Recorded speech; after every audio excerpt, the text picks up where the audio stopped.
શ્રી બૃહદ ગુજરાત સંસ્કૃત પરિષદ તરફથી આયોજિત સંસ્કૃત સાહિત્યની વિવિધ કૃતિઓનો પરિચય કરાવવા માટેની આ પ્રવચનમાળામાં આપનું હાર્દિક સ્વાગત છે। આજે આપણે કિરાતાર્જુનીયમ મહાકાવ્યનો પરિચય કરાવીશું। આ પરિચય કરાવશે પ્રોફેસર ડોક્ટર નવઘણસિંહ વાઘેલા। પરંપરા પ્રમાણે આપણે સૌથી પહેલા શ્રી બલભદ્ર શાસ્ત્રીજીને વિનંતી કરીએ છીએ કે તેઓ મંગલાચરણ કરે।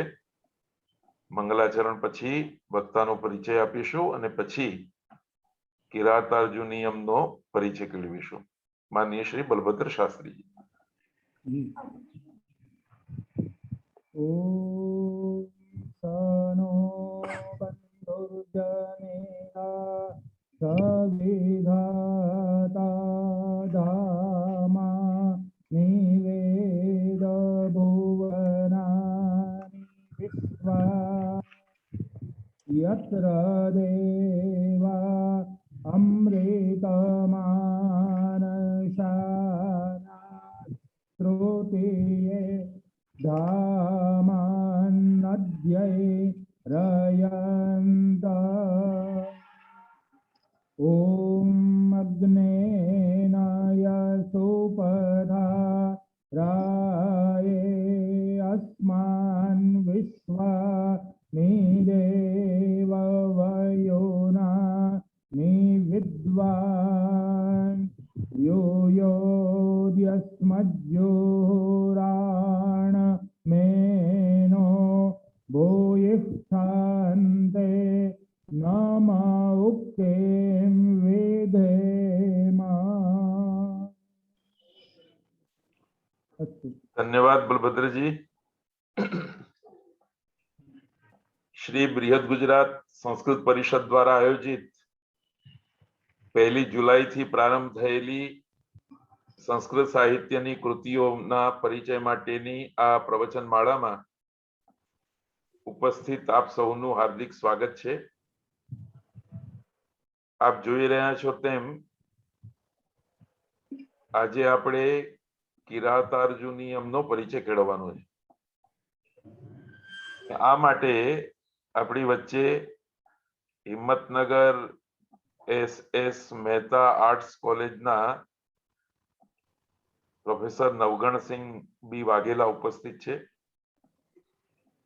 માનનીય નવઘણભાઈ ભાષા ભવનના વિદ્યાર્થી રહ્યા છે। MA, MPhil, PhD ત્રણેય ઉપાધિઓ એમને ગુજરાત વિશ્વવિદ્યાલયથી પ્રાપ્ત કરી છે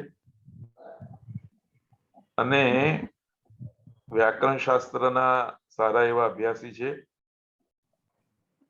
સંસ્કૃત વાક્ય રચનાને આધાર બનાવીને એમણે એમનું PhD નું કાર્ય બી કર્યું છે। આ સંસ્કૃત સાહિત્યના જે 5 મહાકાવ્યો છે એમાંથી રઘુવંશમ અને કુમાર સંભવમ અપેક્ષાકૃત ભાષા સારલ્ય ધરાવનારા મહાકાવ્યો છે, પણ તે પછીના 3 મહાકાવ્યો કિરાત, નૈષદ અને શિશુપાલ। શિશુપાલનો પરિચય આપણે કેળવ્યો હતો એ વખતે બી વાત કરી હતી। આ પાષાણત્રયી છે। આમ તો ગુજરાતીમાં કહીએ તો એ શોભે એવું વાક્ય નથી લાગતું, પણ 3 પથરા છે। પાષાણનો મતલબ એ થાય છે એમાં સોય જેવી તીક્ષ્ણ અણી ધરાવતી વસ્તુ બી પ્રવેશ પામી શકતી નથી અને બીજી કોઈ વસ્તુ હોય, દાખલા તરીકે આજકાલની કેક હોય, કેક તો એમાં તો ગમે તેટલી ધાર વગરની વસ્તુ હોય કે ગમે તેટલી પોચી વસ્તુ હોય એ આસાનીથી પ્રવેશ કરી જતી હોય। તો 3 મહાકાવ્યોને પાષાણત્રયી તરીકે ઓળખાવવામાં આવ્યા। એનો મતલબ જ એ છે કે આમાં સામાન્ય બુદ્ધિવાળાનો પ્રવેશ શક્ય નથી, એટલું જ નહીં, જે તીક્ષ્ણ બુદ્ધિવાળા વિદ્વાનો છે એ તીક્ષ્ણ બુદ્ધિવાળા વિદ્વાનોનો પ્રવેશ બી શક્ય નથી. પરંતુ છતાં બી વજ્ર નામના હથિયારથી પાષાણમાં જેમ છિદ્ર કરી શકાય છે અને પ્રવેશ મેળવી શકાય છે, એવી જ રીતે વિદ્વાનોના સહયોગથી, ટીકાઓના સહયોગથી આ અઘરા એવા મહાકાવ્યમાં આપણે પ્રવેશ પામી શકીએ છીએ. નવગણભાઈ કિરાતના સ્વાધ્યાયી રહ્યા છે, તો હું એમને બૃહદ ગુજરાત સંસ્કૃત પરિષદ વતી આવકારું છું અને આપ સૌ વતી વિનંતી કરું છું કે તેઓ આપણને કિરાતનો પરિચય કરાવે. પ્રોફેસર નવગણભાઈ વાઘેલા. નમસ્તે સર, અવાજ આવે છે બરાબર? હા હા, સરસ આવે છે. શબ્દ વૈભવ માધુર્યા રસભાવ ચમત્કૃતા શુભગામ ભૂષિતામ ભવ્યામ વંદે સંસ્કૃત માતરમ. અભિનવ સુભાષિતાવલીના આ શ્લોકના સ્મરણ સાથે કાર્યક્રમના સંયોજક પૂજ્ય ચોકસી સાહેબના ચરણોમાં વંદન સહ શ્રી બૃહદ ગુજરાત સંસ્કૃત પરિષદ અમદાવાદ દ્વારા આયોજિત પરિચય પ્રવચન માળાના તૃતીય ચરણના આજના 37મા મણકામાં ઝૂમના માધ્યમથી ઉપસ્થિત સૌ ગુરુજનો, મિત્રો, વિદ્યાર્થીઓ અને સુજ્ઞ શ્રોતાઓને સાદર વંદન, નમસ્કાર. મિત્રો, પરિચય પ્રવચનમાળા અંતર્ગત આજે મારે જે કૃતિનો અભ્યાસ કરાવડાવવાનો છે અથવા મારે જે કૃતિ વિશે આપની સમક્ષ ચર્ચા કરવી છે તે છે ચોકસી સાહેબે કહ્યું તેમ સંસ્કૃત સાહિત્યના પ્રસિદ્ધ પંચમહાકાવ્યોમાંનું એક એવું મહાકવિ ભારવી રચિત કિરાતાર્જુનીયમ. મિત્રો, સમગ્ર સંસ્કૃત સાહિત્ય જે છે એ ગદ્ય હોય, પદ્ય હોય કે પછી મિશ્ર હોય, એના માટે સંસ્કૃત ભાષામાં કાવ્ય એવો શબ્દ પ્રયોજાયો છે. અને આ જે કાવ્ય જે છે એ કાવ્ય બે વિભાગમાં વિભાજિત થયેલું છે. એક છે દ્રશ્ય કાવ્ય અને બીજું જે છે એ શ્રાવ્ય કાવ્ય. શ્રાવ્યમાં થોડી પ્રેસ મિસ્ટેક રહી ગયેલી છે. તો મિત્રો, કાવ્યના આ જે બે પ્રકારો છે, સમગ્ર સંસ્કૃત સાહિત્યમાં જેટલું પણ સાહિત્ય લખાયું છે એ બધું જ કાવ્ય અંતર્ગત આવે છે. એ કાવ્યના આ બે પ્રકારોમાંનું એક દ્રશ્ય અને બીજું છે શ્રાવ્ય. તો મિત્રો, તમને સ્ક્રીનમાં દેખાય છે તેમ દ્રશ્યના બે વિભાગ પડે છે. એક છે રૂપક, બીજા છે એનો પ્રકાર ઉપરૂપક. સાહિત્ય દર્પણના 6થા પરિચ્છેદની 3જી કારિકામાં રૂપકના 10 પ્રકારો બતાવ્યા છે. નાટકમથ પ્રકરણમ ભાણ વ્યાયોગ સમવકાર ડીમાહ ઇહા મૃગાંક વિથ્ય પ્રહસન્નમિતિ રૂપકાણી 10. એટલે કે નાટક, પ્રકરણ, બાણ, પ્રહસન, ડીમ, વ્યાયોગ, વિધિ, સમવકાર, ઇહામૃગ અને અંક. મિત્રો, આ રૂપકના 10 પ્રકારો છે. જ્યારે ઉપરૂપકો જે છે એ ત્રોટક વગેરે 18 પ્રકારના છે. શ્રાવ્ય કાવ્યની અંદર જોઈએ તો એના 3 પ્રકાર પડે છે. એક છે ગદ્ય, બીજું છે પદ્ય અને ત્રીજું જે છે એ મિશ્ર યાની કે ચંપુ કાવ્ય. ગદ્ય કાવ્યની અંતર્ગત એના જે પ્રકાર જે છે એ આમ તો નામફેર સાથે થોડા જુદા મળે છે, પણ એમાં કથા, આખ્યાયિકા, ખંડકથા, પરિકથા અને કથાનિકા આ જે પ્રકારો છે એમાં કથા અને આખ્યાયિકાનું થોડું વધારે ખેડાણ થયેલું જોવા મળે છે. મિશ્ર કાવ્ય જે છે એ ગદ્ય અને પદ્ય બંનેનું એ મિશ્રિત રૂપ છે. જ્યારે પદ્યની અંતર્ગત જોવા જઈએ તો મુક્તક છે, યુગ્મક, સંદાનિતક, કલાપક, પુલક, ખંડકાવ્ય અને મહાકાવ્ય. તો આ બધા જે પદ્યના પ્રકારો છે એમાં સૌથી વધારે જો ખેડાયેલો કોઈ સાહિત્ય પ્રકાર હોય પદ્યમાં તો એ છે મહાકાવ્ય અને ખંડકાવ્ય.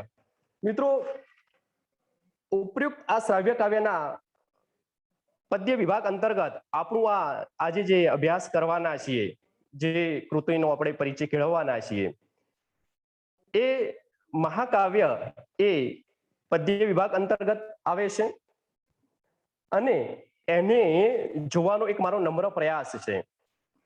તો જ્યારે મહાકાવ્યનો પરિચય કેળવીએ છીએ ત્યારે મિત્રો સૌથી પહેલા તો આપણે સંસ્કૃત મહાકાવ્યના ઉદ્ભવ અને વિકાસની પરંપરાને પણ જોવી રહી.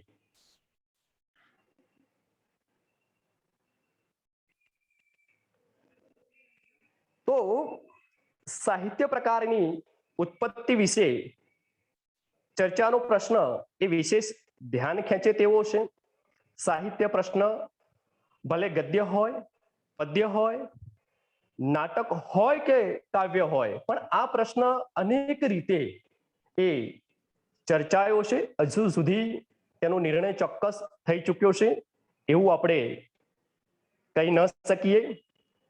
મિત્રો, પ્રાચીન ગ્રંથોમાં કે લોક પરંપરામાં આ પ્રશ્ન પર જે કોઈ વિચારો થયા હોય તેના પરથી તારણ કાઢીને સિદ્ધાંત બનાવી શકાય. અને આ જ મિત્રો એનો મુખ્ય હેતુ છે.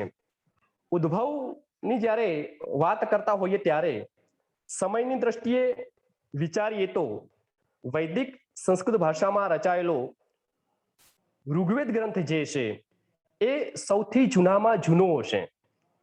એના વિશે આપણે સૌ સારી રીતે વિદિત છીએ, સુપરિચિત છીએ. એટલે ભારતીય પરંપરા પ્રમાણે વેદો જે છે એ અપૌરુષેય છે, અનાદિ છે અને એટલા માટે પ્રાચીનમાં પ્રાચીન કાળ જો કોઈનો ગણવો હોય તો એ વેદ છે.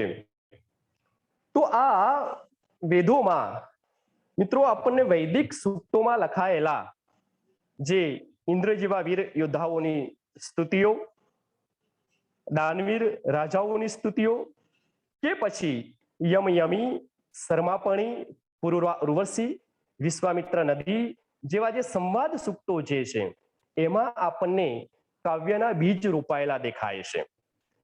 ઉપરાંત ઉષા સૂક્ત અને અક્ષ સૂક્ત જે છે એના ઉત્તમ નમૂનાઓ છે.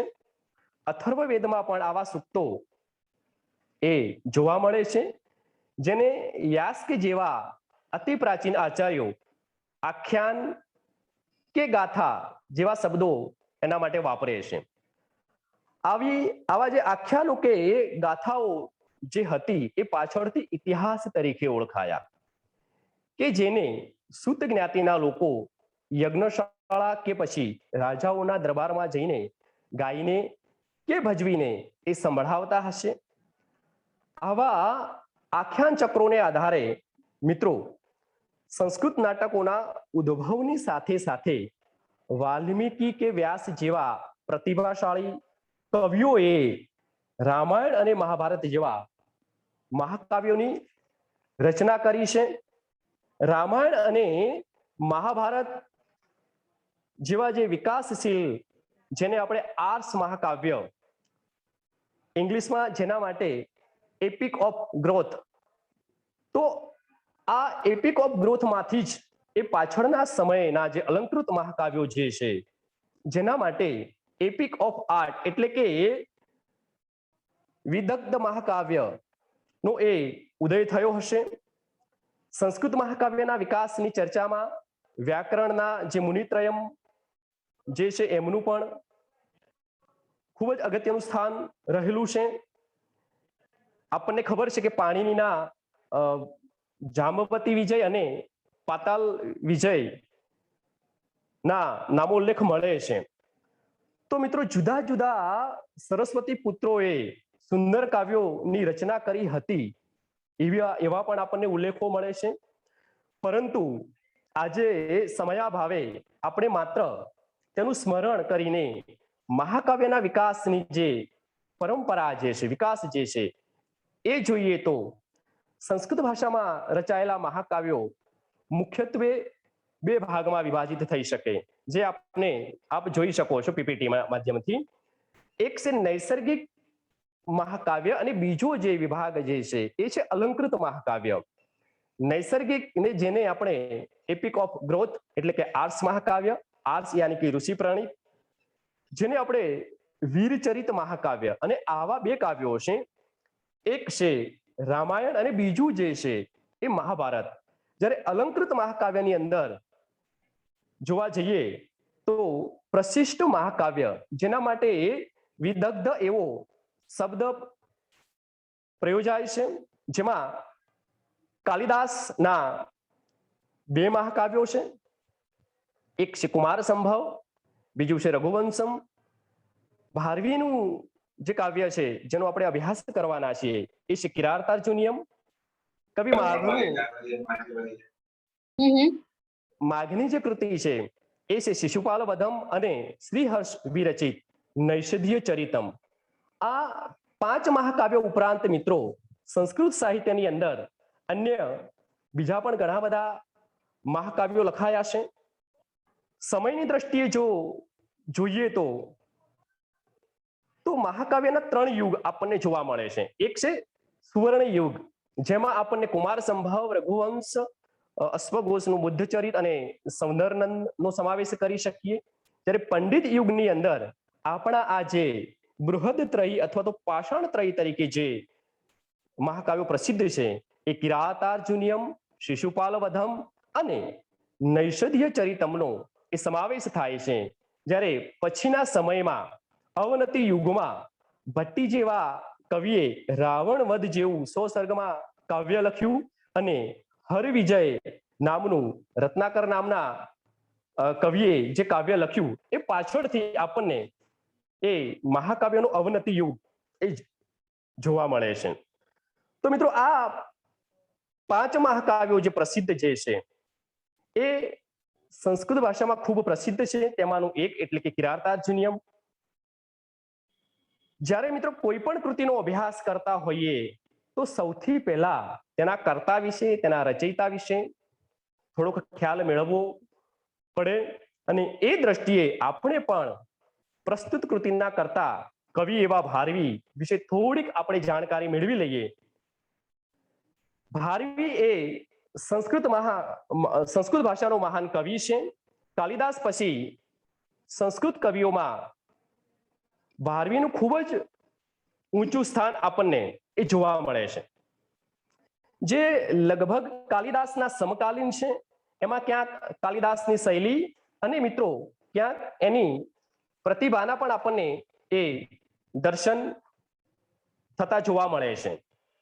તો સૌથી પહેલા જોઈએ તો કવિના નામ વિશે. મિત્રો અવંતી સુંદરી કથા નામનો જે દંડીનો ગ્રંથ છે એમાં એક ઉલ્લેખ એવો મળે છે કે કવિનું મૂળ નામ જે છે એ દામોદર હતું. કેટલાકના મતે આ નામ જે છે એ તેના નાના ભાઈ કે એના કોઈ મિત્રનું હોવાનું સૂચવે છે, પરંતુ મિત્રો તેનું કોઈ સાક્ષ્ય પ્રમાણ આપણને મળતું નથી.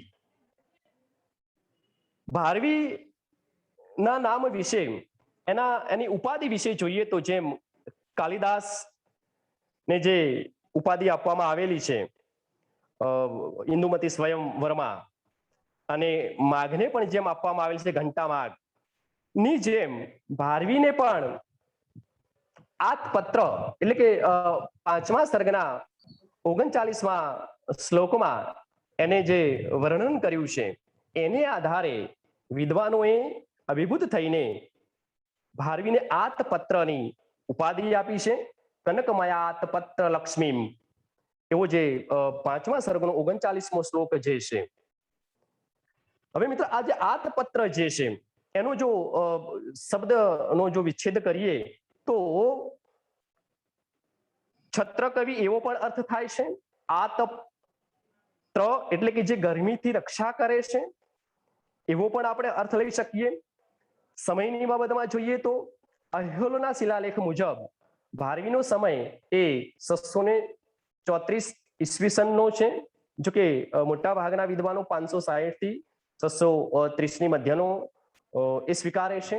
શક સંમત પ્રમાણે જોઈએ તો 546 એ ભારવીનો સમય બતાવે છે. જ્યારે અવંતી સુંદરી કથા જે છે એ અવંતી સુંદરી કથા એ ભારવીના સમયને 6ઠ્ઠી કે 7મી સદી એ દર્શાવે છે.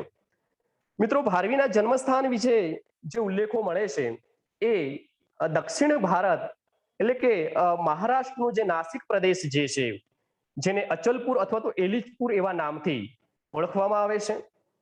અવંતી સુંદરી કથા અનુસાર જોઈએ તો એ ધારા નગરીમાં જન્મ્યો હશે.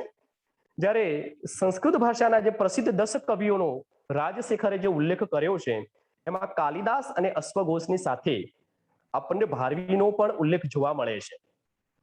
ભારવી એ કુશિક અથવા તો કૌશિક ગોત્રના એ કવિ છે. વંશાવલી જોઈએ તો ભારવીના પિતા શ્રી શ્રીધર છે.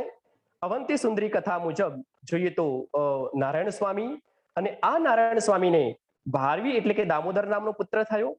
એ દામોદર ને મનોરથ નામનો પુત્ર થયો, અને આ મનોરથને વીરદત્ત નામના પુત્ર અને એની પત્ની જે ગૌરી જે છે એ ગૌરી દ્વારા દંડી નામનો એ પુત્ર થયો.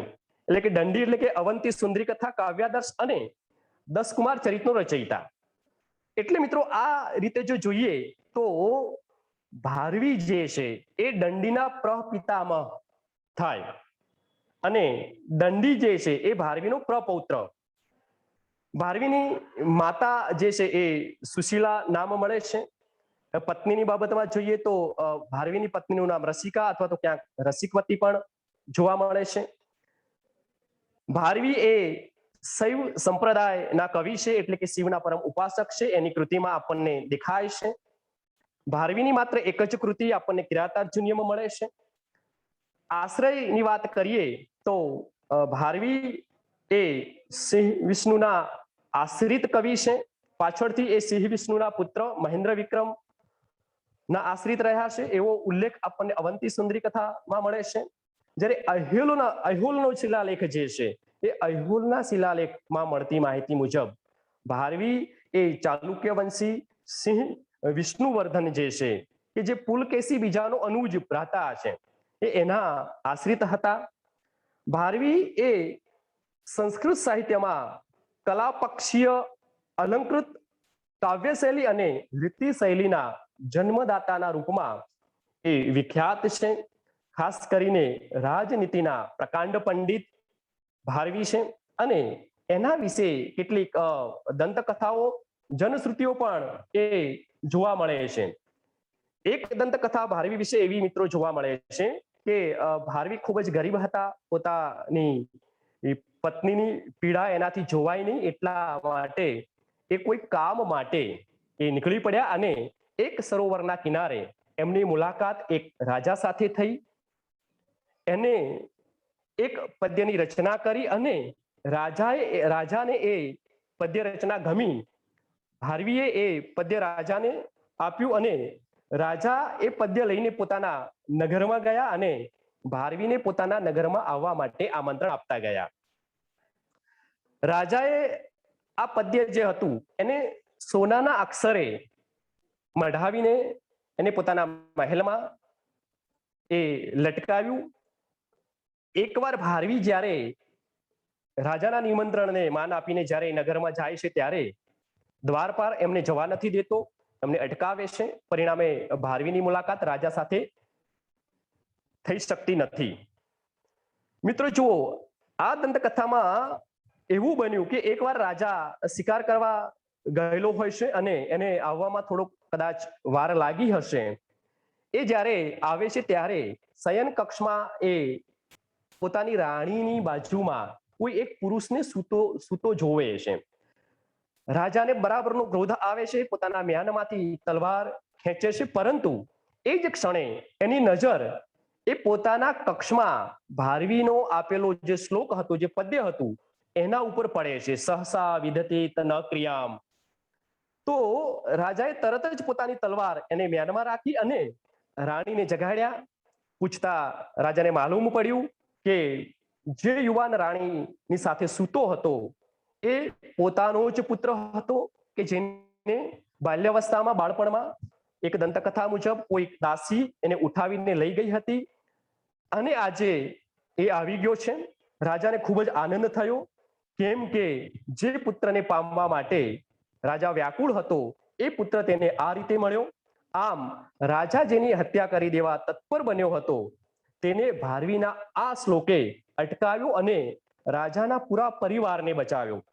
બાદમાં મિત્રો એવું કહેવાય છે કે રાજાએ ભારવીની શોધ કરી, કવિની શોધ કરી અને ત્યાં બોલાવ્યો, સન્માન કર્યું અને પૂરતું માન આપી એને એનું અભિવાદન કર્યું. તો મિત્રો એક દંતકથા આવી છે. જ્યારે બીજી દંતકથા ભારવી વિશે એવી એક મળે છે કે ભારવી બાલ્યાવસ્થામાં ખૂબ જ સુંદર કાવ્ય વગેરે લખતો હતો. બધા જ તેની ખૂબ પ્રશંસા કરતા હતા, સિવાય કે તેના પિતાજી. ભારવીના પિતાજી એ ભારવીની પ્રશંસાને બદલે તેની નિંદા કરતા હતા, તેનો તિરસ્કાર કરતા હતા. અને કદાચ કોઈ પ્રશંસા કરે કે ભાઈ તમારો દીકરો કેવા સરસ મજાના કાવ્યો લખે છે આટલી નાની ઉંમરે, તો એમના પિતાજી કહેતા કે ભાઈ, આજની ભાષામાં કહીએ તો કે ભાઈ હજી એ બાળક છે, તમે એને માથા ઉપર ન ચડાવો. ભારવી ને આ સાંભળીને ખૂબ જ મિત્રો દુઃખ લાગતું અને એને વારંવાર એવું લાગ્યા કરતું હતું કે ભાઈ તેની પ્રગતિમાં, તેની યશ પતાકા ફેલાવવામાં પોતાના પિતાજી જ તેના અડચણરૂપ છે, બાધારૂપ છે. એટલે એકવાર તેણે તેના પિતાજીને મારવાનો નિશ્ચય કર્યો. એકવાર એવું બન્યું કે જ્યારે તેના માતા પિતા જમવા બેઠા હોય છે ત્યારે ભારવીના માતાજી જે છે એ તેના પિતાને પૂછે છે, હા, જમવા બેઠા હોય છે ત્યારે એના માતા જે છે પિતાજીને જમવાનું પીરસી રહ્યા હોય છે અને ત્યારે એ ભારવી જે છે એ જ સમયે એમને મારવાના ઉદ્દેશ્યથી આવેલો હોય છે. અથવા બીજી એક દંતકથા એવી પણ છે કે રાત્રે એ માતા પિતાની છુપાઈને વાત સાંભળે છે. અથવા તો એક દંતકથા એવી પણ છે કે એના માતા પિતા જંગલમાંથી પસાર થતા હોય છે અને ભારવી કોઈ વૃક્ષ ઉપર મોટો પથ્થર લઈને એ બેસી જાય છે એના પિતાને મારવાના ઉદ્દેશ્યથી. પણ છુપાઈને જ્યારે એ પોતાના માતા પિતાની વાત સાંભળે છે, માતા પિતાજીને કહે છે કે ભાઈ તમે શા માટે દીકરાની નિંદા કરો છો, તેની પ્રશંસાથી લોકોને અટકાવો છો. ત્યારે એના પિતાજી જે હતા એ પિતાજી એ કહે છે કે ભાઈ હું એવું ઈચ્છું છું કે હજી પણ તે વધારે પ્રગતિ કરે, કેમ કે અત્યારથી જ જો હું તેની પ્રશંસા અથવા તો વખાણ કરીશ તો તેના મનમાં મદ આવી જશે, અભિમાન આવી જશે, જે હું નથી ઈચ્છતો. પિતાશ્રીના આવા ઉદાત્ત વિચારો સાંભળીને પિતાજીને મારવા આવેલા ભારવી એ એમના પગમાં પડે છે, માફી માંગે છે અને કહે છે કે પિતાજી મને ક્ષમા કરો, પિતૃવધ રૂપી હું જે પાપ અથવા તો દુઃસાહસ કરવા જઈ રહ્યો હતો તેના પ્રાયચિત રૂપે મને કંઈક સજા આપો. તેના પિતાજીએ કહ્યું કે તારે જો ખરેખર સાચા દિલથી પ્રાયચિત કરવું હોય તો તું 6 મહિના સુધી તારી સાસરીમાં રહી આવ.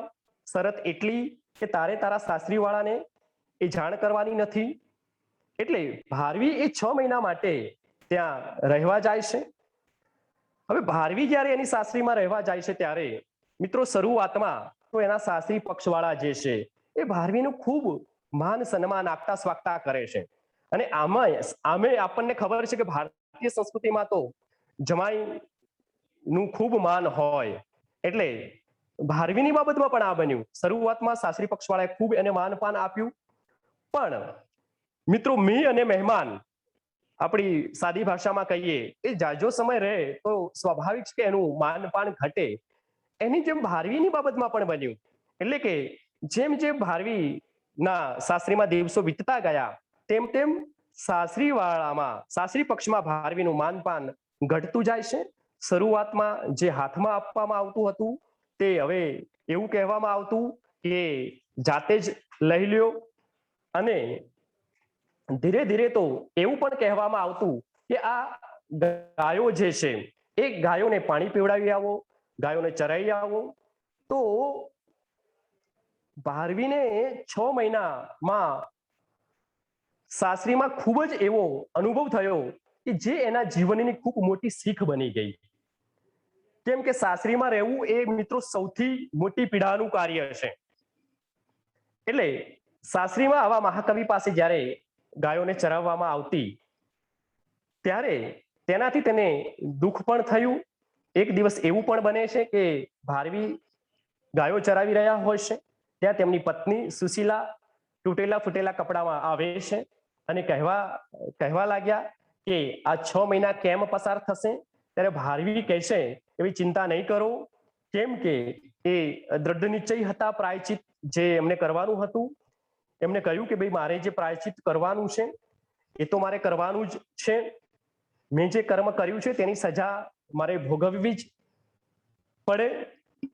ત્યારે એક દંતકથા એવી છે કે ભારવીએ યોગીની છંદમાં પોતાની પત્નીને ઉપયુક્ત જે શ્લોક હતો, સહસા વિદતિત ન ક્રિયામ અવિવેક પરમાપદામ પદમ વૃણુતે હિ વિમૃશ્ચકારિણમ ગુણલબ્ધાહ સ્વયમેવ સંપદઃ.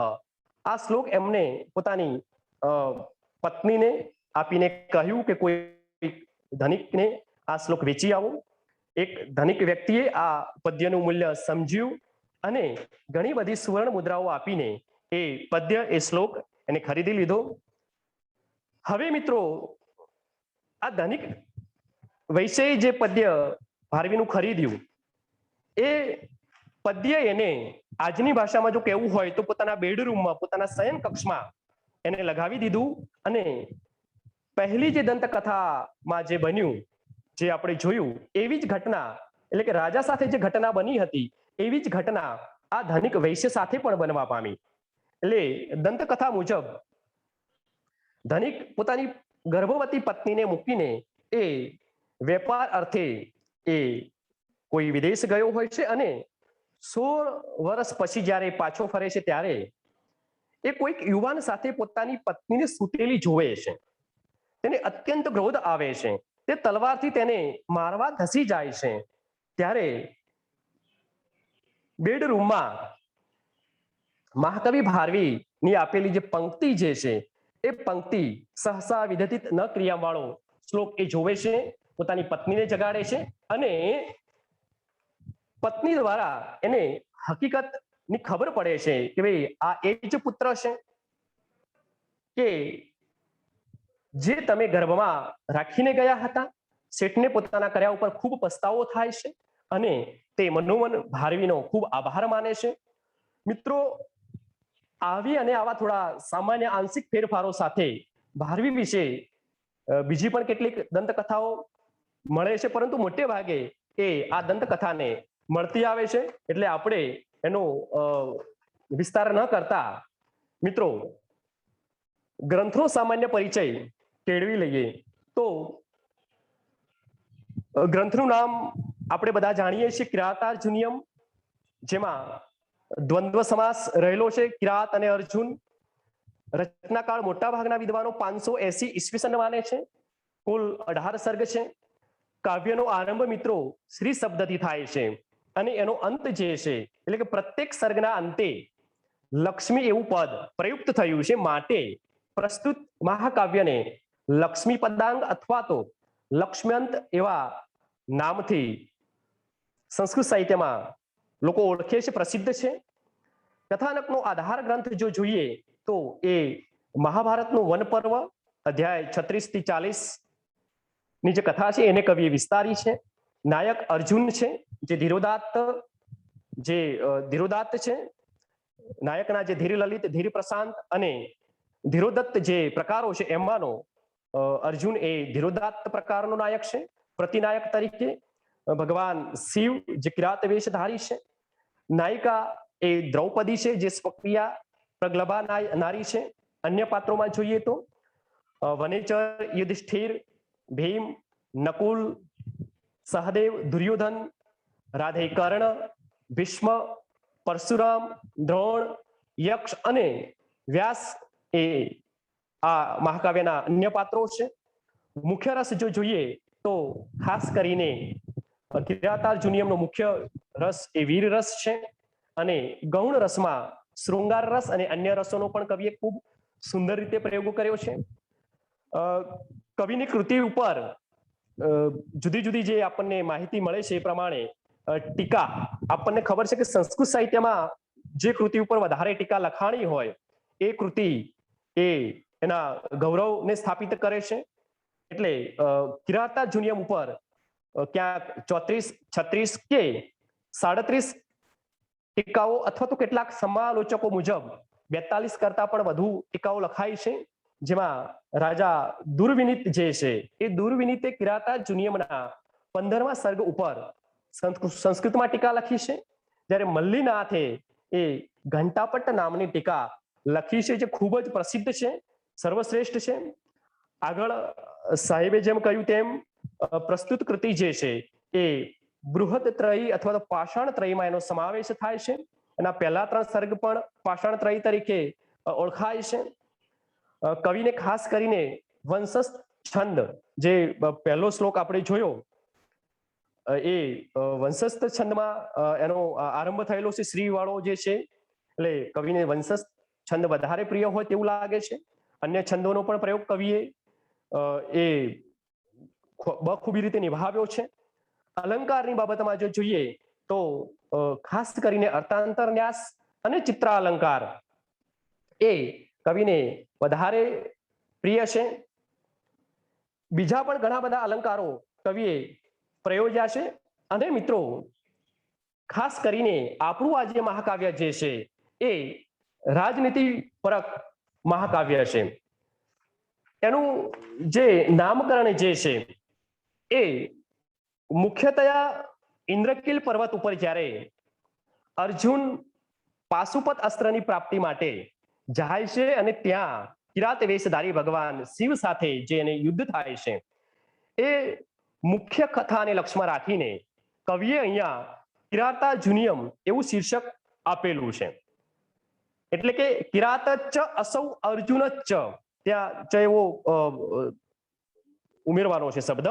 કિરાતચ્ચ અસૌ અર્જુનચ્ચ ઇતિ કિરાતાર્જનૌ તૌ અધિકૃત્ય કૃતમ કાવ્યમ ઇતિ કિરાતાર્જુનીયમ, એટલે કે કિરાતાર્જુન અને ઈય પ્રત્યે લાગીને કિરાતાર્જુનીયમ એવું એ શીર્ષક બન્યું છે.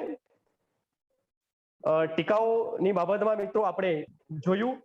મિત્રો આ કાવ્ય જે છે એ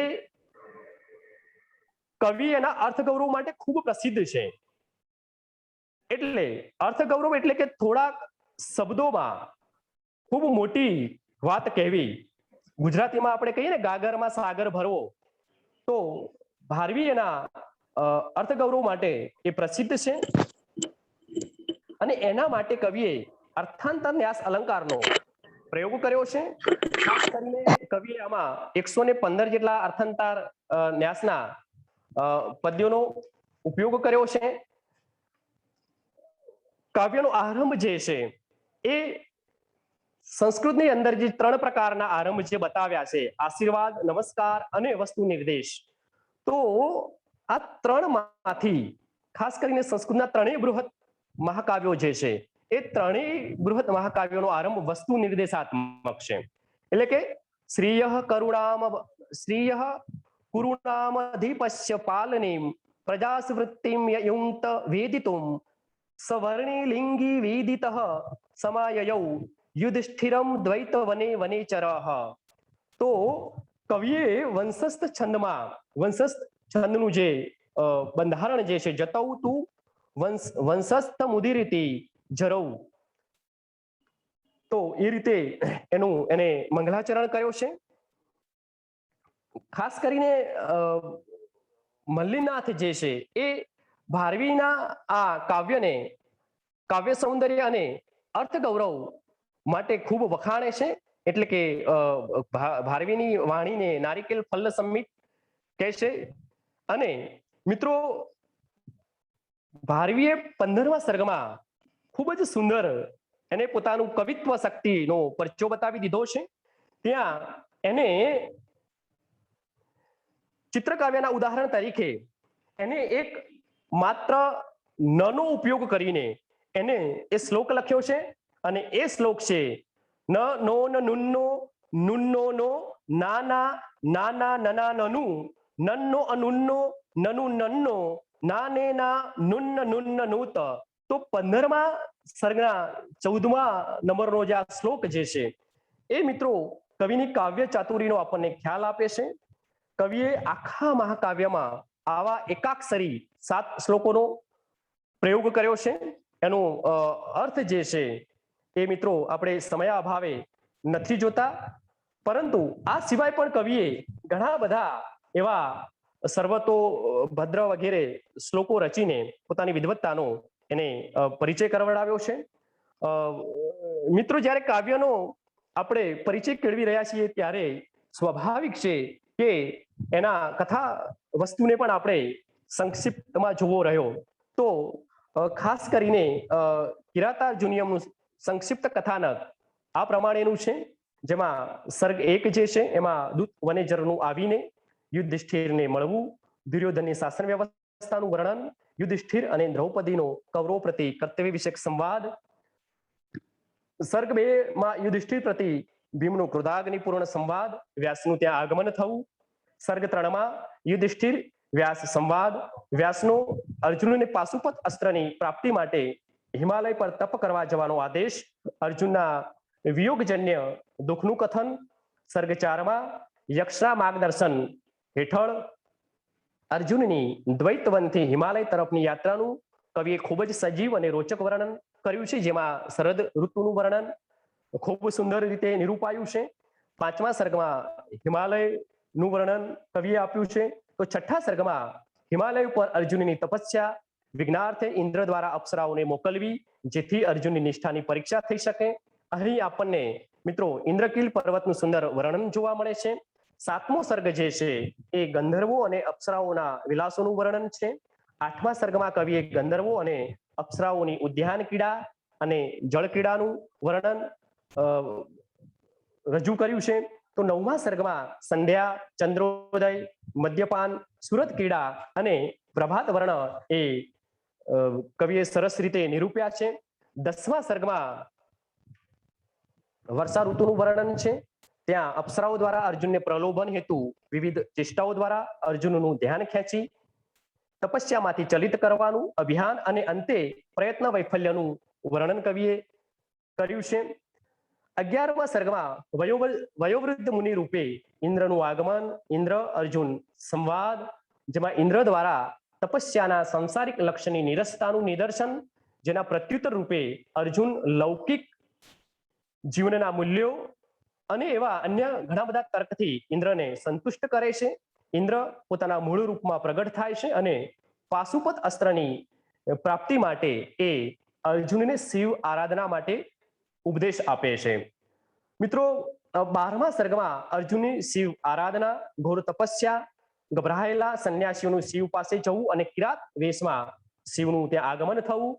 13મા સર્ગમાં શિવ અને અર્જુનનું શુકર રૂપધારી મુક દાનવ ઉપર સરસંધાન. 14મા સર્ગમાં શિવસેના સાથે અર્જુનનું યુદ્ધ. તો 15મા સર્ગમાં ચિત્રયુદ્ધ વર્ણન અર્જુન દ્વારા કિરાતોની ભર્ત્સના. પ્રસ્તુત સર્ગમાં કવિએ ચિત્રકાવ્યો દ્વારા પોતાની કાવ્ય ચાતુરીનો પરિચય કરાવ્યો છે. 16મા સર્ગમાં શિવ એટલે કે કિરાત વેશમાં રહેલા ભગવાન શિવ અને અર્જુનનું અસ્ત્રયુદ્ધ નું વર્ણન છે. 18મા સર્ગમાં શિવ અને અર્જુનનું બાહુ યુદ્ધ એટલે કે દ્વંદ્વ યુદ્ધ છે અને અંતે શિવનું પ્રસન્ન થઈને અર્જુનને પાશુપત અસ્ત્રની ભેટ આપી. મિત્રો કાવ્યની થોડીક વિશેષ વાતો જોઈએ તો ખાસ કરીને દિવ્ય અસ્ત્રોની પ્રાપ્તિ એ આ કાવ્યનું મુખ્ય ફળ છે. ભારવી એ સંસ્કૃતના કેટલાક અન્ય કવિઓની માફક કોઈ દરપોક્તિ નથી કરતો. મહાભારતમાં ભારવીને નિષ્ક્રિય અકર્મણ્ય અને સિદ્ધાંત રહિત જીવન જીવનારા ક્ષત્રિયો દેખાયા. ખાસ કરીને આ કાવ્ય જીવનાભિલાષા એટલે કે જીજીવિષુ વૃત્તિ અને વિજયાભિલાષા એટલે કે વિજગીષુ વૃત્તિ વચ્ચેનો ભેદ બતાવી તે મુજબ જીવવાની પ્રેરણા આપે છે. ઇન્દ્ર જે છે એ જીજીવિષુ વૃત્તિનો દેવ છે, પૌરુષત્વનો દેવ છે. અને આપણને મિત્રો ખબર છે કે ઋગ્વેદમાં ઇન્દ્ર વિશે 250 થી વધુ સૂક્તો લખાયા છે. એ એનું પ્રમાણ છે. ભારવી એ પાંડવોને ઇન્દ્ર જેવી જીજીવિષા નિર્માણ કરવા કહેશે. કવિ અન્યાયને પડકારનારા પરાક્રમી તેમજ સુરવીર નાગરિકો જન્માવવાની ભાવના સેવે છે. ના મૂલ્યમ લિખ્યત કિંચિત જે કર્મણી વાક્ય છે મલ્લીનાથ, તો એ મલ્લીનાથના સિદ્ધાંતને આપણે સૌએ અમલ કરવા જેવો છે. ભારવેર અર્થ ગૌરવમ, કવિ મોટામાં મોટા અર્થને થોડામાં થોડા શબ્દોમાં કહેવાની કુશળતા ધરાવે છે. એટલે કે ગાગરમાં સાગર ભરવાની વાત. દાખલા તરીકે હિતમ મનોહારી ચ દુર્લભમ વચ્ચ. આ ઉપરાંત કવિએ ઘણી જગ્યાએ પોતાનું અર્થ ગૌરવ બતાવ્યું જ છે. કવિ કોમળ ભાવોને કુશળતાપૂર્વક પ્રગટ કરી આપે છે. ભારવી એ પ્રકૃતિ દર્શન, એનું પ્રકૃતિ દર્શન પણ અત્યંત મનોહારી છે. 15મા સર્ગમાં એને જે નનુ વાળો જે શ્લોક આપ્યો છે એ કવિની કાવ્ય ચાતુરીનો ખ્યાલ આપે છે. ભારવીએ સમગ્ર કાવ્યમાં આવા 7 એકાક્ષરી શ્લોકોનો પ્રયોગ કર્યો છે. તો ઉપરાંત કવિએ સર્વત્રો ભદ્ર જેવા અન્ય શ્લોકો રચી તેમની કવિત્વ શક્તિનો દર્શન કરાવ્યા છે. ભારવીની વર્ણન શક્તિના વિષયમાં મિત્રો કોઈ સંદેહ નથી. દ્વૈતવનમાં પાંડવો નિષ્ક્રિય હતા. શું કરવું એ અંગે કિમ કર્તવ્ય મૂઢ હતા. તેઓને ઉદ્યમ માટે તૈયાર કરવા એ આ કાવ્યનો મૂળ ઉદ્દેશ્ય છે. એક સિદ્ધાંત મિત્રો એવો છે કે તપ કરવાથી વ્યક્તિની લડાયક વૃત્તિ જે છે એ નાશ પામતી હોય છે. આથી અર્જુનની લડાયક વૃત્તિ તપાસવા ભગવાન શિવ તેની પરીક્ષા લે છે. અને મિત્રો આપણને ખબર છે કે ભગવાનની પરીક્ષામાં જે પાસ થાય છે તે જ ભગવાનની કૃપાને લાયક ઠરે છે. અને એનો જીવતો જાગતો નમૂનો જે કંઈ હોય ઉદાહરણ એ અર્જુન છે. ખાસ કરીને ભારવી જે સંદેશ આપવા માંગે છે એ એનું આ એક મહાન કાવ્ય છે. ભારવીની જે કવિત્વપૂર્ણ પ્રતિભા જે છે એ પ્રતિભાનો નવોન્મેષ એ આપણને કિરાતમાં જોવા મળે છે. કિરાતની શબ્દ સૌંદર્ય અને ભાવ સૌંદર્ય જે છે એ મિત્રો ઇન્દ્રધનુષ્યના રંગની માફક એ એકબીજામાં મળી ગયેલા છે. છતાં એમનું પૃથક અસ્તિત્વ પણ મિત્રો આપણને દેખાય છે. કિરાતાર્જુનિયમ એ એક ઓજસ્વી સાંસ્કૃતિક મહાકાવ્ય છે. એનો સંદેશ માનવને જીવિત તથા પ્રોત્સાહિત કરવાનો છે. કિરાતમાં એક એવો સંદેશ પણ છે કે જે મરેલાને હતોત્સાહને પણ પુનર્જાગૃત કરે, નિરાશાના અંધકારમાં આશાનો સંચાર કરવાની, નિર્બળને બળ આપવાની લૌકિક મહાકાવ્યોમાંથી જો કોઈની શક્તિ હોય તો એ મિત્રો માત્ર ને માત્ર કિરાતાર્જુનિયમ મહાકાવ્યની છે. જે લોકો ચિરકાલથી સ્વાધીન છે, ધન ધાન્ય વૈભવ ઐશ્વર્યથી યુક્ત છે, તેમને માટે શૃંગાર પ્રધાન કાવ્ય બરાબર છે. પરંતુ આજના યુગમાં દેશના નવનિર્માણ પ્રસંગે સુરતા, ઉત્સાહ, રાજનીતિને પ્રેરણાર, કર્મયોગ પ્રવર્તક કિરાતાર્જુનિયમ જેવા મહાકાવ્યનું સુધાપાન એ મિત્રો અત્યંત આવશ્યક છે. કિરાતાર્જુનિયમમાં માનવ ભાવોનું વાસ્તવિક આલેખન થયેલું જોવા મળે છે. એમાં આરંભમાં મિત્રો આપણે જોઈ શકીએ છીએ કે નિરાશા, પરાજય અને શોક છે. તો અંતમાં આશા, વિજય અને એ આનંદ છે. કિરાતાર્જુનિયમમાં પાંડુ પુત્રોનું ભવિષ્ય શરૂઆતમાં અંધકારયુક્ત જણાય છે, પરંતુ અંતમાં તે ઉજ્જવળ છે. એક ચક્રવર્તી રાજપુત્ર કાવ્યના આરંભમાં રહીને જે મોટા ભાઈ માટે વલકલ લાવતો હોય છે એ જ કાવ્યના અંતમાં તપ અને પુરુષાર્થ તેમજ વીરતાથી આશાતીત વિજયને પ્રાપ્ત કરી મહાન સ્થાનને પ્રાપ્ત કરે છે. તો એક નિરાશ, ઉદાસ અને શસ્ત્રહીન વ્યક્તિને સ્વરાજ્ય પ્રાપ્તિ, સ્વતંત્ર પ્રાપ્તિ કરાવનાર અમોઘ ઉપાય તપ એટલે કે પ્રયત્ન, પુરુષાર્થ અને વીરતાનો સંદેશ આપતું હોય તો તે કિરાતાર્જુનીયમ મહાકાવ્ય છે. ભારતીય સંસ્કૃતિનું એક અંગ મિત્રો જે છે તપ છે, અને તેનો સંદેશો એ આપણને કિરાતમાંથી મળે છે. દુરાચારી, અન્યાયી શત્રુને હરાવવો એ મિત્રો પુરુષનું કર્તવ્ય છે. તે અપમાન, તિરસ્કાર અને પરાજયને ભૂલી શકતો નથી. તે અવશ્ય અન્યાયશીલ શત્રુને પરાજિત કરી નષ્ટભ્રષ્ટ વૈભવનો પુનરુદ્ધાર કરવા પ્રયત્નશીલ હોય છે. શૌર્યહીન લોકો જ આવા અનુચારી, દુરાચારી શત્રુના અપમાનના ઝેરને અમૃત માનીને એ પી જતા હોય છે. સુર પુરુષો ક્યારેય એ અપમાન એ પીતા હોતા નથી. અપમાન ધોવા માટે રાજલક્ષ્મીનો ઉદ્ધાર અને શત્રુનો પરાજય એ મિત્રો સરળ માર્ગ નથી. વિજયની પ્રાપ્તિ બહુ જ કપરું કાર્ય છે, અને એને માટે ઘોર તપસ્યાની એ આવશ્યકતા છે. જે વિજય માટે કટિબદ્ધ છે અને એને માટે કષ્ટ સહન કરે છે, એ વ્યક્તિ જો શૂર, સાહસિક અને વીર હોય તો એની સફળતાને મિત્રો કોઈ રોકી શકે તેમ નથી.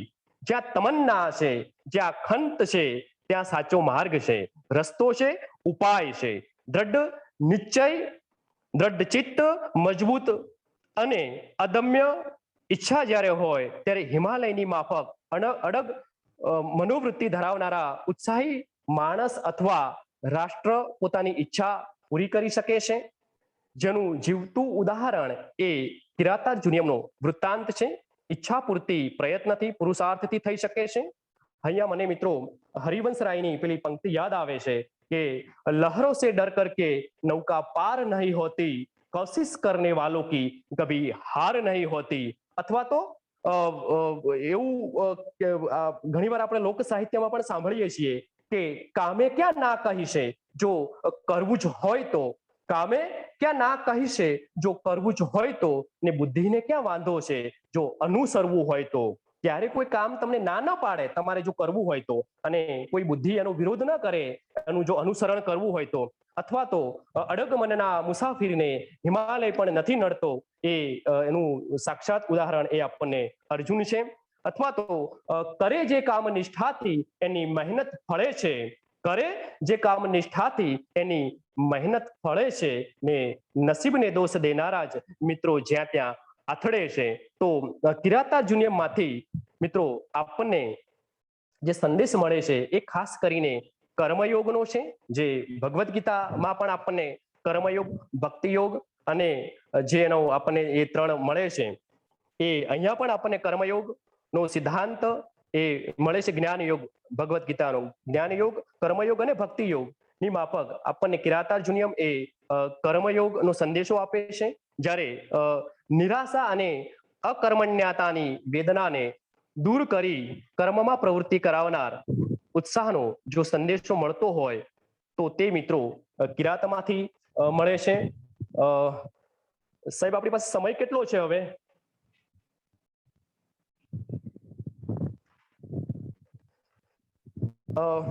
મિત્રો હા નવગણભાઈ, જી, બસ 5-7 મિનિટમાં પૂરું કરશો તો વાંધો નથી. 1 કલાક જી સર, આપણે ચલાવીએ છીએ. જી સર, જી સર. હા, તો મિત્રો કિરાતાર્જુનીયમ મહાકાવ્યના કેટલાક સુભાષિતો પણ ખૂબ જ પ્રસિદ્ધ છે. મેં સમયને ધ્યાનમાં રાખીને કેટલાક જ સુભાષિતો લીધા છે. એનું આપણે સંપૂર્ણ નહીં વાંચન કરીએ, પરંતુ થોડાક જોઈ લઈએ. નહીં પ્રિયમ પ્રવક્તુમ ઇચ્છન્તિ મૃષા હિતૈચ્છિનઃ, હિતમ મનોહારી ચ દુર્લભમ વચઃ, સ કિમ સખા સાધૂન શાસ્તિ યો અધિપમ હિતાન યહ સંશૃણુતે સ કિમ પ્રભોઃ, સદાનુકૂલેષુ હિ કુર્વતે રતિમ નૃપેષ્વમાત્તેષુ ચ સર્વસંપદઃ, સમુન્નયન ભૂતિ મનાર્ય સંગમાત વરમ વિરોધો અપી સમમ મહાત્મભીઃ, અહો દુરંતા બલવત વિરોધીતા વ્રજંતિ તે મુદતીયઃ પરાભવમ ભવંતિ માયા વિષુ યેન માયિનઃ, અવંધસ્ય કોપસ્ય વિહંતુરાપદામ ભવંતિ વસ્યાઃ સ્વયમેવ દેહિનઃ, અમર્ષ શૂન્યેન જનસ્ય જંતુના ન જાત હાર્દેન ન વિદ્વિષાદરઃ, વિચિત્ર રૂપાઃ ખલુ ચિત્વૃત્તયઃ परैस्पर्यासीत वीर्य संपदाम पराभवो अप्युत्सव एव मानिनाम व्रजन्ति शत्रुनवधूय निस्पृहाः समेन सिद्धिं मुनयो न बुभृतः अरीषु हि विजयार्थिनः क्षितिशाः विदति शोभति संधि दूषणानि सतां हि वाणी गुणमेव भासते भवन्ति भव्येषु हि पश्चातापः पक्षपातः वसन्ति हि प्रेमणि गुणान वस्तुनि दुर्लक्ष्य विह्वा महतां हि वृत्ति प्रकर्षतन्त्रा हिरणे जयश्रीः न वञ्चनीयाः प्रभवो अनुजीविभिः ज्वलितं न हिरण्यरेतसं वयम आस्कंदति ભસ્મનામ જનઃ. તો મિત્રો કિરાતાર જુનિયમના આ અને આ સિવાયના ઘણા બધા સુભાષિતો ખૂબ જ અગત્યના છે જે અબાલ વૃદ્ધ સૌ વાચકો રસિકો અને આપણને સૌને માટે ખૂબ જ ઉપયોગી અને માર્ગદર્શક રૂપ છે. ઉત્તમ જીવન જીવવાની એ પ્રેરણા આપનારા છે અને અંત તરફ ગતિ કરતા કિરાતાર્જુન વિશે કેટલીક પ્રશસ્તિઓ પણ છે. એમાંની બધી ન લેતા મલ્લીનાથે જે કિરાતાર્જુનિયમ વિશે કહ્યું છે, નારિકેલ ફલ સંમિતમ વચો ભારવેહે સપદી તદ વિભજ્યતે સ્વાદયંતુ રસ ગર્ભ નિર્ભરમ સારમસ્ય રસિકા યથેપ્સિપ્તમ. મલ્લીનાથ કહે છે જ્યારે ક્ષેમેન્દ્ર એ સુવૃત્તિ તિલકમાં કહે છે કે વૃત્ત છત્રસ્ય સાકાપી વંશસ્તસ્ય વિચિત્રતા પ્રતિભા ભારવેહે યેન સછાયેના અધિકીકૃતા. અને કપિલ દ્વિવેદીજી એના વિશે કહે છે કે ભાઈ વંશસ્થ વૃત્તેન ધૃતાત પત્રો વૃત્તેન સંદર્શિત રાજવૃત્તેઃ અર્થ પ્રકર્ષા ધૃત રાજ લક્ષ્મી નૃપાયતે ભારવી રાત કીર્તેઃ. રવિ કીર્તિએ અહેલના શિલાલેખમાં ભારવી વિશે કહ્યું છે કે ભાઈ સમેધાવી કવિર વિદ્વાન ભારવી પ્રભવો ગીરામ અનુસાધ્ય કરો ન મૈત્રી નરેન્દ્ર વિષ્ણુવર્ધને. જ્યારે જે શ્રીધરદાસ જે છે એ ભારવીની વાણીને પ્રકૃતિ મધુરા એટલે કે પ્રકૃતિ મધુરા ભારવી ગીરહ અને પ્રોફેસર એબી કીટ એ તો એવું કહે છે કે ભાઈ અલંકૃત શૈલીનો પ્રમુખ ગ્રંથ અદ્વિતીય ગ્રંથ પ્રકૃતિ અને સુંદરતાનો એ બહુ મોટો ભંડાર ગ્રંથ છે. જ્યારે ભારવી સંસ્કૃત સાહિત્યની એક જે સુભાષિત પ્રસિદ્ધ છે કે ભાઈ ઉપમા કાલિદાસસ્ય ભારવેર અર્થ ગૌરવમ દંડિનઃ પદ લાલિત્યમ માગે સંતિ ત્રયો ગુણાહ. તો મિત્રો આ રીતે આવા અને આ સિવાય પણ ભારવી માટે ઘણી પ્રશસ્તિઓ કહેવાય છે, પરંતુ સમયાભાવે આપણે તેનો ઉલ્લેખ ન કરતા અહીં જ હું મારી વાત પૂર્ણ કરીને અંતે હું આજના આ પરિચય પ્રવચન માળામાં મને જે કિરાતાર્જુનિયમ નો પરિચય કરાવવાની તક આપી એ બદલ હું આ કાર્યક્રમના સંયોજક અને મારા ગુરુવર્ય એવા પૂજ્ય ચોકસી સાહેબનો, બૃહદ ગુજરાત સંસ્કૃત પરિષદ અમદાવાદના પ્રધાનમંત્રી માનનીય ડોક્ટર વાસુદેવ પાઠક સાહેબનો, ઉપપ્રમુખ ડોક્ટર ગીતાબેન મહેતાનો, મિત્રવર્ય એવા મંત્રી શ્રી ડોક્ટર મહેશભાઈ પટેલનો, કઘરાણા સાહેબનો, જે બીજા મિત્રો પણ ઘણા બધા જોડાયેલા છે એમનો, અને સુંદર શ્લોક પ્રાર્થનાથી કાર્યક્રમની જેમને શરૂઆત કરાવી આપી છે એવા માનનીય બલભદ્રભાઈનો, પાવી જેતપુર કોલેજના જે વિદ્યાર્થી મિત્રો જોડાયા છે એમનો, જે મારા કેટલાક પણ વિદ્યાર્થીઓ જોડાયા છે તેમનો આ તબક્કે અંતઃકરણપૂર્વક આભાર માની હું એટલું જ કહીશ કે દોસ્તો, ભગવાન કરે આ રીતે મિલનના સીમાડા વિસ્તર્યા કરે, ભગવાન કરે આ રીતે મિલનના સીમાડા વિસ્તર્યા કરે. દોસ્તો, ઘડિયાળ બંધ રહે ને કાંટા ફર્યા કરે. ફરી એકવાર આપ સૌનો આભાર માની હું મારી વાતને અહીં પૂર્ણ કરું છું. ધન્યવાદ. જયતુ સંસ્કૃતમ, જયતુ ભારતમ. નમો નમઃ. ધન્યવાદ નવગણભાઈ. બૃહદ ગુજરાત સંસ્કૃત પરિષદ આપની આભારી છે કે આપે કિરાતાર્જુનીયના કર્તાનો અને કિરાતાર્જુનીય કૃતિનો સરસ રીતે પરિચય કરાવ્યો. આજે બહુ વિશેષ ચર્ચા નથી કરવી. વિદ્યાર્થી મિત્રોને લક્ષ્ય રાખીને એ વાત કહેવાની છે કે સંસ્કૃતના જે મહાકાવ્યો છે, સંસ્કૃતની જે સાહિત્યિક કૃતિઓ છે, એ પ્રત્યેક જમાનાના માણસને માણસ બનાવવા માટેનો માર્ગ ચીંધે છે. એના કારણે જ આ પ્રશિષ્ટ કૃતિઓ છે. ત્યારે એ કૃતિઓનું મૂલ્ય ઓછું થવાનું નથી અને સમાજ માટે આ બધી કૃતિઓ હંમેશા પ્રાસંગિક રહેવાની છે. કેવલ એક માત્ર વાત યાદ કરાવું, નવગણભાઈએ ભી પોતાના વ્યાખ્યાનમાં અંતે આ મહાકાવ્યની કેટલીક સૂક્તિઓ આપણને સંભળાવી. એમાં એક સૂક્તિ એવી છે કે અનુજીવી લોકો જે છે એ અનુજીવી લોકોએ પોતાના સ્વામીને ઠગવા નહીં જોઈએ.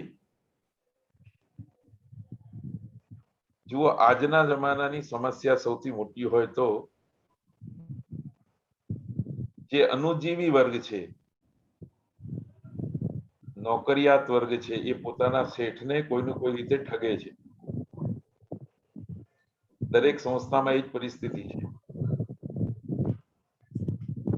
આ મહાકાવ્યમાં પ્રસંગ આવ્યો ત્યારે કેટલું મહત્વપૂર્ણ વાક્ય કહી દેવામાં આવ્યું કે અનુજીવીઓએ ક્યારે બી પોતાના પ્રભાવ, પોતાનું અસ્તિત્વ જેને લીધે છે એને ઠગવા જોઈએ નહીં, એને છેતરવા જોઈએ નહીં. એટલે વિદ્યાનો ગમે તેટલો પ્રચાર થઈ જાય, ડિગ્રીઓ ગમે તેટલી પહોંચી જાય વિદ્યાર્થીઓના હાથમાં, ડિગ્રી પ્રાપ્ત કરીને તમે કોઈ પદ બી હાંસલ કરી લો, પણ જે સંસ્થામાં તમે પદ હાંસલ કર્યું છે, જે સંસ્થા તમને વેતન વગેરે આપીને પોષી રહી છે, એ સંસ્થાની સાથે તમે એક યા બીજી રીતે ઠગાઈ કરો તો બીજું તો કઈ નહીં, તમે ડિગ્રીધારી રહી શકો, એ પદ ઉપર બી રહી શકો, પણ આ મહાકાવ્ય તો આપણને ઉપદેશે છે કે તમે મનુષ્ય નથી રહી શકતા. માનવની ડિગ્રી તમારી પાસેથી પાછી ખેંચી લેવાય છે. એટલે આવા આખા સમાજ ઉપર પ્રભાવ નાખનારા સૂક્તિ વચનો તમને સંસ્કૃત મહાકાવ્યમાં જ જોવા મળશે. અને બીજી પણ એક વાત આ મહાકાવ્યમાં આપણે ધ્યાન રાખવાની છે કે યુદ્ધમાં સાધન સામગ્રીની જરૂર પડશે, એના વગર ચાલશે નહીં. પણ એ સાધન સામગ્રી આપણે લેવાની ક્યાંથી, એને પ્રાપ્ત ક્યાંથી કરવાની? કોઈ દેશ પાસેથી નહીં, કોઈ વૈજ્ઞાનિક પાસેથી નહીં, કોઈ કંપની પાસેથી નહીં, કોઈ અમુક પ્રકારના ગ્રુપ પાસેથી નહીં, શિવ પાસેથી, ઈશ્વર પાસેથી, ભગવાન પાસેથી યુદ્ધમાં વિજય પ્રાપ્ત કરવા માટેની સાધન સામગ્રી પ્રાપ્ત કરવાની. કારણ કે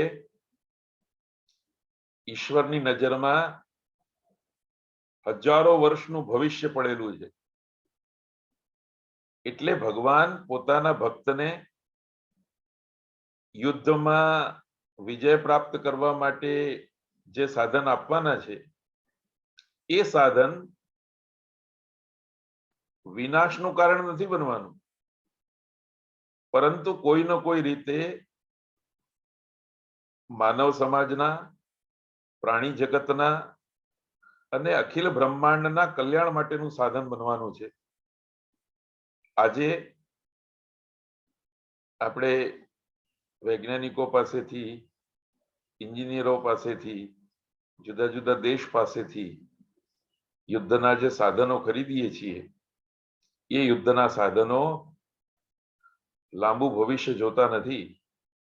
પરિણામે એ સાધનોથી યુદ્ધમાં વિજય પ્રાપ્ત કર્યા પછી પણ માનવ સમાજનું કલ્યાણ થાય, પ્રાણી જગતનું કલ્યાણ થાય, પ્રકૃતિનું સંરક્ષણ થાય એવું શક્ય બનતું નથી. તો આ બે વાત મિત્રો આ કૃતિના સંદર્ભમાં યાદ રાખવા જેવી છે. નવગણભાઈએ બહુ સરસ રીતે એનો પરિચય કરાવી જ આપ્યો છે. હું ફરી એકવાર બૃહદ ગુજરાત સંસ્કૃત પરિષદ તરફથી એમનો આભાર માનું છું.